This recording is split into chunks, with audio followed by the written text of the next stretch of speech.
Amir, welcome from Edmonton. So, hi everyone. Hello. We hope to do more of this, where we can bring people in, not just from Edmonton, which is a long ways away, but all over the world, even potentially. But anyway, Amir Yazdanbod was born in 1977 in Tehran. He studied philosophy and physics and later computer engineering.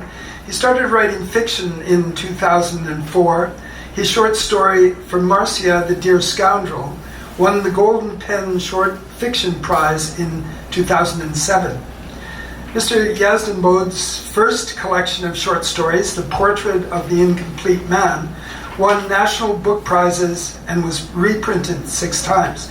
His latest work, Stutter, is a political novel set in Iran, Afghanistan, and Azerbaijan. Recording in progress. Glad to hear that. And deals with neo-colonialism and Western intervention. His later works faced heavy censorship and were refused publication by the Ministry of Culture and Islamic Guidance in Iran. Amir? Hello. Good afternoon, everyone. I'm really glad to be here with you, and sorry to being on this virtually. I really love to come over and see you guys by person, but it didn't happen. So anyways, I'm gonna start my story, really quick, because I think because of the time. The story's name is Putrella. Leah is staring at the trace of drops coming out of the little girl's backpack and the line of red dots on the white floor outside the cafe. No one else in the Mutar Conservatory would imagine that such a scene has become a haunting revelation for this young woman. Leah knows that she won't be able to describe the depth of the incident to anyone in her usual ramblings.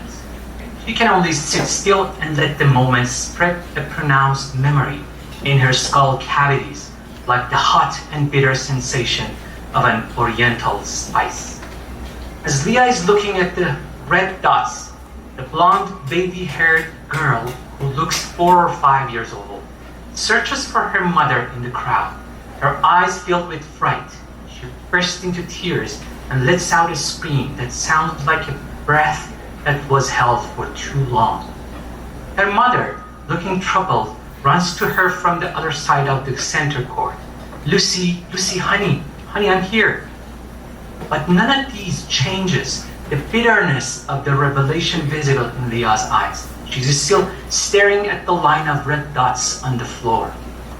Before witnessing the little girl's drama, Leah had stepped out of the tropical pyramid to pause for a moment and put together the scattered pieces and images of what happened before. On this crisp, cold, yet sunny Saturday, she was one of the volunteers who had arranged this trip to spend time with the Al-Sayyafs, a Syrian family who had arrived in Edmonton a few months ago. Beside her, there was Fuad and Shahryar, fluent in English and Arabic. Fuad was the support group's interpreter.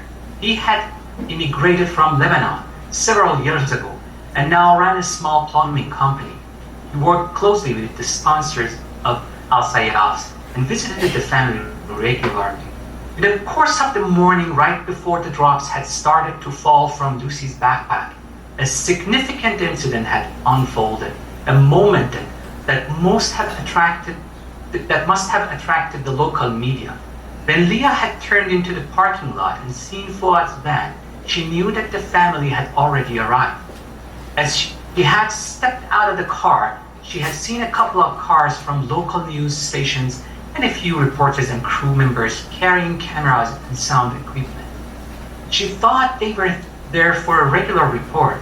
She did not know that it was the day of Putrella's enormous bloom. Leah was not here to see Putrella. In fact, she hadn't known anything about it before the morning of this beautiful day in April. She had thought that she had all the information she needed for this visit. Peter, the head of the sponsoring group, had told her that Fuad would pick up the parents and their little girl. Their two teenage boys were staying with their grandfather, who was too homesick to leave the house. Leah had opened her notebook to review and repeat the names before walking into the conservatory, but she knew that she would only remember the name of the family's daughter, the 7-year-old Doa. She had stopped at the gift shop and looked around. She had seen Fuad's bald head by the information desk, holding hands in pocket. He was laughing wholeheartedly. Shahryar was next to him, both facing the family. Peter had told Leah to avoid hugs, limiting the initial greetings to a smile and maybe a handshake with the mother. But as always, Leah had not been able to control her enthusiasm and had hugged every single person. Mohammed, the father, had responded with constant nodding, a big smile, and a few words in broken English. He was in his early 40s. The mother, Zohor, had blushed as she had put soft kisses on Leah's cold cheeks and then had fixed her headscarf. Shahryar had explained Putrella was about to bloom and they should better get started at the tropical pyramid before it got too busy. As they were walking to the hallway amidst the growing crowd of visitors, Leah had seen Doa staring at the baby-haired little girl whom Leah now knows is called Lucy. Lucy's mother was kneeling in front of her, putting the straw in Lucy's mouth, trying to convince her to have a sip from her drink. But Lucy had winced. She didn't seem to like the taste. Doa was watching, as if from a gazebo in the middle of a desert far away. She was so absorbed in her own far-off world that she seemed to be an outsider, detached from the ordinary happenings of life. That was the scene in its entirety. Walking into the tropical pyramid, Leah had found her way through the crowd to the other side where the family was. She had seen Doa standing next to her father and staring at Putrella. The rotting odor of the flower was rising above the other plants and filling the air. It was overpowering the vibrant fragrances of other plants with its offensive smell. As the odor was dominating the space, the crowd became more quiet to hear the guide, who was a young woman. Hi everyone, welcome to the Mutar. My name is Jess and I'm going to tell you about this spectacular event happening here and now. Amorphophallus titanium, she had pronounced very carefully, is what we are seeing here. A 6.6 foot tall, very rare plant is called corpse flower, also referred to as Putrella. It's a giant flowering bulb from Indonesia that takes about 10 years to get to the flowering size. It was around 20 after 3 yesterday that we noticed it had started to blossom, and it took it about 6 hours to fully bloom. Our shy, beautiful, stinky girl will stay open only for a few more hours. Everyone had laughed. Leah was glad that the Syrian family was lucky enough to witness the blooming of the flower. This was, she thought, a memorable day for them, she hoped. She hoped Fuad would translate Jess's words as he was whispering to the Al-Sayyaf in Arabic. She did not know much about the family. She had heard from Peter that they had come out of a traumatic situation, not the kind of trauma everyone experienced in wars, a horrendous one. Very, very dark. Peter had emphasized. Leah covered her nose as the odor was becoming more and more suffocating. She glanced at Doa, whose gaze was lost and her lips were quivering. She was looking at Leah, but didn't seem to see her. Now that Leah is sitting in the cafe and reviewing those moments, she's quite certain that her revelation must have started from that gaze. Leah didn't have these thoughts in that moment, but now that she's going through her memories, she is gluing the pieces together. The little girl and her large black eyes encompassed everything Leah thought she knew about the nearest. Now, these eyes were real, holding the truth that seemed so far and mysterious. Doa's gaze was stirring a confused feeling in her, similar to what she had felt when reading the ancient history of Mesopotamia in college. All those exotic songs and symbols now seem to be combined in that gaze. And one glance comes across so many scenes and we easily forget them. Leah ponders, but this one will leave a scar in her memory, like a bullet. Putrella in bloom smells like decomposing flesh. I think you are familiar with the smell of a dead raccoon on the side of the road. Or maybe you've left a slice of cold-cut meat to rot on your kitchen counter. Well, basically it's very much smell like something dead. And the reason the bloom emits a smell like rotten flesh is to attract pollinators like bees, flies, and beetles, and that think they're headed to a corpse where they can feed and lay eggs. Amongst the chatter in the room, Leah had strained her ears to hear what sounded like a song that Fuad was whispering to the family. It seemed like he either couldn't interpret what Jess was saying or found it unimportant. He had simply stopped translating. He sounded to be reciting the words of an Arabic chant.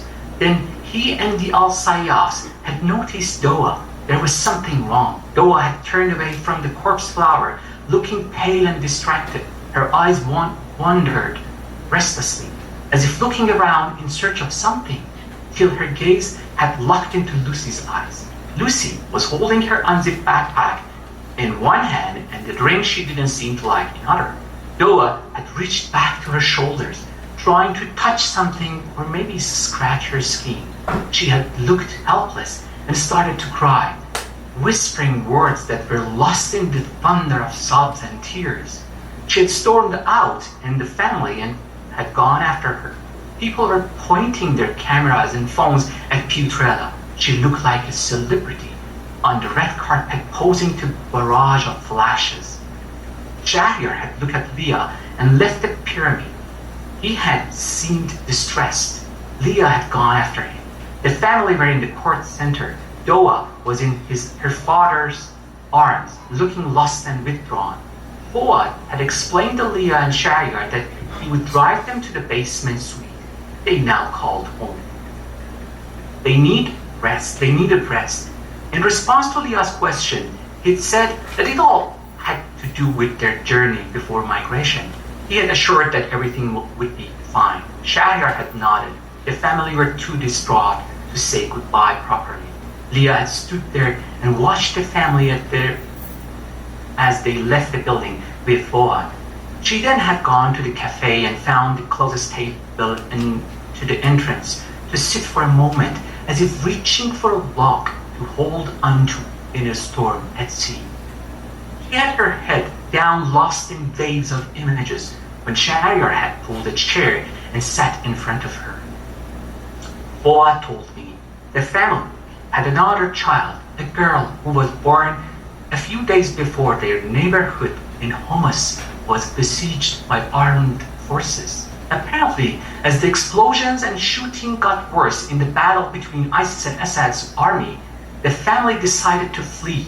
They had tied the infant to Doa's back so they could carry bags and belongings.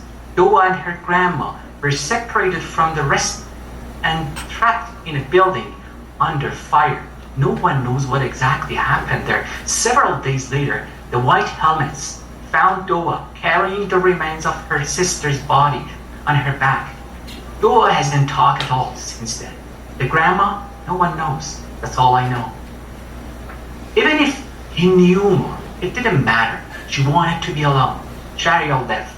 As she reviews everything, she thinks of Lucy's mother, who was staring at the mysterious image of Putrella on her phone's screen when Lucy secretly slid her drink down into her backpack. The scattered pieces have come together in the mind of the woman who is staring at the trace of drops, leaving a line of red dots on the floor.